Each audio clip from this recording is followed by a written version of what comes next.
Fala pessoal, meu nome é Cleudo Paiva. Esse é o primeiro vídeo desse canal, então nada mais justo do que eu falar sobre quem eu sou. Primeiro de tudo, eu sou um desenvolvedor e eu trabalho atualmente para uma empresa norueguesa chamada Invivo Bionics. E lá a gente desenvolve um dispositivo médico chamado Pressure. Embora meu trabalho pareça muito interessante, muito mais interessante do que o trabalho em si, foi o caminho que eu tive até chegar aqui. A partir de agora eu vou estar contando a história de como ainda aos 17 anos eu consegui esse emprego de outro mundo e eu ainda estava no finalzinho do ensino médio. Para vocês terem uma noção da minha realidade, eu morava no interior do Ceará, em uma cidade minúscula, e não conhecia ninguém da área. Durante o meu ensino médio, eu acabei estudando programação por influência de uns amigos, mas isso em casa, porque na escola eu fazia ensino técnico de enfermagem, por mais que tivesse o ensino técnico de desenvolvimento de sistemas. Bom, criaram alguns programas de aceleração de startups no estado e os colégios começaram a incentivar os alunos a fazerem seus próprios projetos. Não levou muito tempo até que alguém fizesse um convite para que eu participasse de um desses projetos como programador. Eu fui chamado mais como uma última tentativa, já que ninguém dos outros cursos tinha aceitado fazer parte daquele projeto em específico. E o detalhe é que eu não tinha nível suficiente para criar um projeto para a vida real. Mesmo assim, me chamaram, disseram que eu teria 3 meses para desenvolver o que era necessário e, como eu não tinha nada a perder, eu acabei aceitando. Naquele ano, eu gastei todos esses 3 meses para estudar tudo sobre programação necessário para fazer uma API e uma UI e UX necessários. E talvez essa seja a melhor forma de aprender, quando você é obrigado a estudar porque precisa entregar algo a tempo. Nós conseguimos fazer um MVP bem básico, então nós começamos a tentar escrever esse MVP em alguns projetos de aceleração de startups. Os corredores digitais eram um grande nome naquela época e foi por lá que nós iniciamos tudo. Não foi muito difícil a gente se desenvolver nesses programas de aceleração de startup e começar a passar para algumas outras fases que já eram necessárias que a gente se deslocasse para outras cidades. Bastava que você fizesse o que eles pediam nesses programas, como avaliar o mercado, a precificação do projeto, o público-alvo, e você já estava na frente de 80% dos concorrentes. As fases mais avançadas consistiam em justamente se deslocar para os locais de eventos onde tinham as feiras científicas e apresentar os seus projetos para as pessoas que iam para lá. Antes mesmo de viajar, eu já deixava claro que o meu intuito nas viagens seria justamente networking, já que eu tinha feito a parte de desenvolver o projeto. Então agora eu iria focar em conhecer pessoas novas. Quando eu cheguei em um evento específico chamado Feira do Conhecimento, eu decidi que eu ia procurar pessoas que talvez pudessem me dar uma oportunidade. Eu, na verdade, não encontrei ninguém por mim mesmo, mas uma pessoa muito importante me encontrou. E essa pessoa era o CTO da Envivo Bionics. Eu basicamente encontrei ele quando eu estava voltando para o nosso stand só para ver como que estava lá.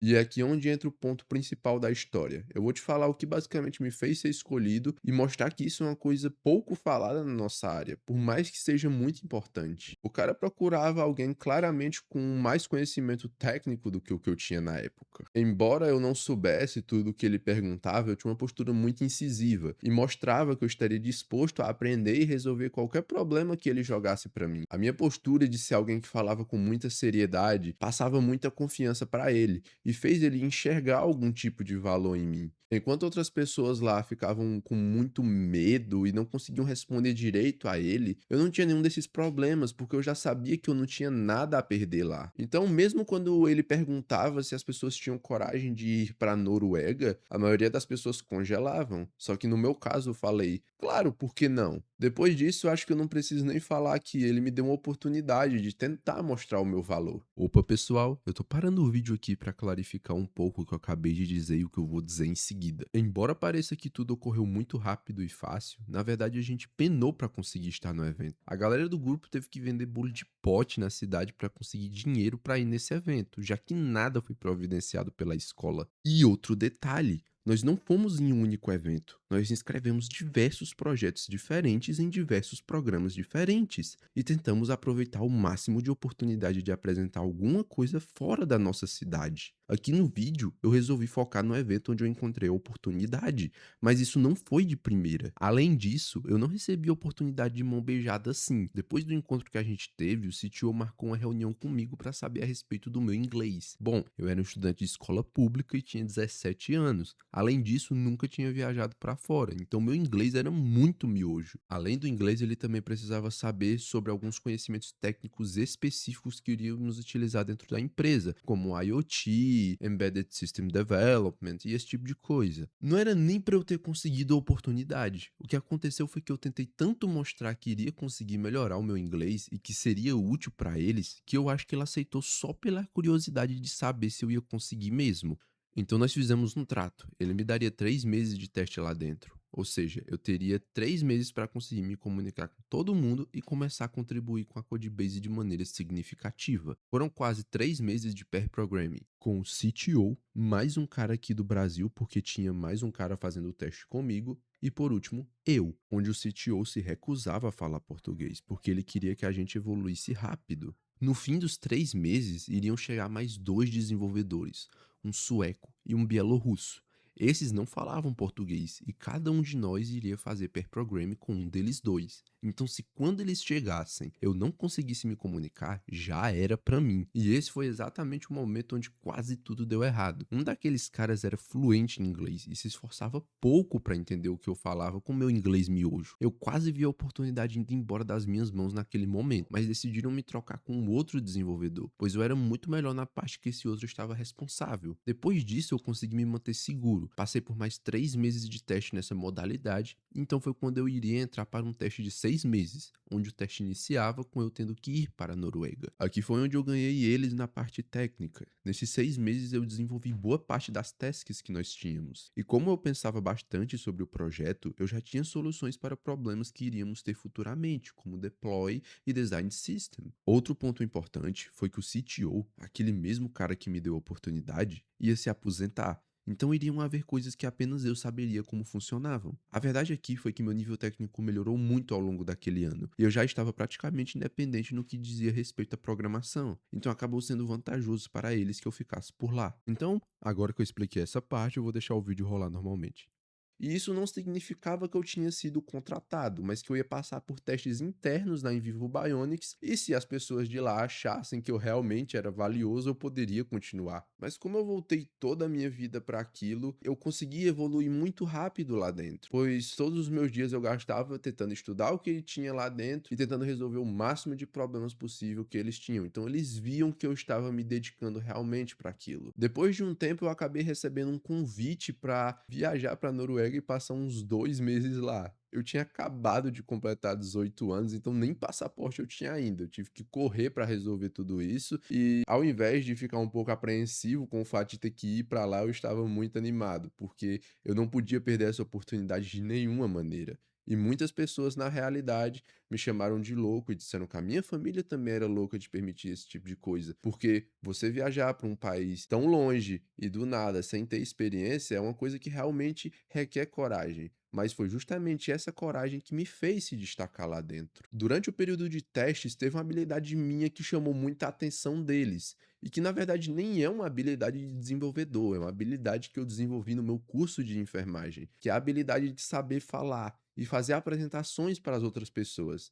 Era nítido para eles que um desenvolvedor tinha uma capacidade que eles não estavam esperando. E eles ficavam muito felizes quando eu fazia alguma apresentação ou explicava alguma coisa para eles e eles conseguiam entender perfeitamente. E mesmo assim eu falava sem nenhum nervosismo. Então isso passava para eles uma confiança muito grande e começaram a depositar parte dessa confiança em mim. Então, principalmente no que a gente chama de showcase, que é quando você mostra uma retrospectiva do que você desenvolveu, saber falar é muito importante, pois a sua fala, a forma como você se comunica, passa confiança para as pessoas e elas começam a ver você com um nível técnico talvez maior do que o que você realmente tenha. Resumindo o que eu falei até agora, parece que na verdade eu fui mais contratado por uma questão de soft skill do que hard skill. E isso foge muito do que sempre nos foi ensinado, pois nós acreditávamos que ser dev era ficar na frente de um computador, no seu quartinho escuro, desenvolvendo o seu código e sem falar com muitas pessoas. E talvez essa tenha sido a realidade no passado, mas hoje em dia não é mais. Claro que precisava ter a parte técnica, sem ela eu não teria sido aceito. E eu dei sorte de que a parte técnica que eles utilizavam na empresa, ou seja, a stack, já era a que eu estava acostumado. Mas com certeza tinham muitos outros candidatos que tinham mais nível técnico do que eu.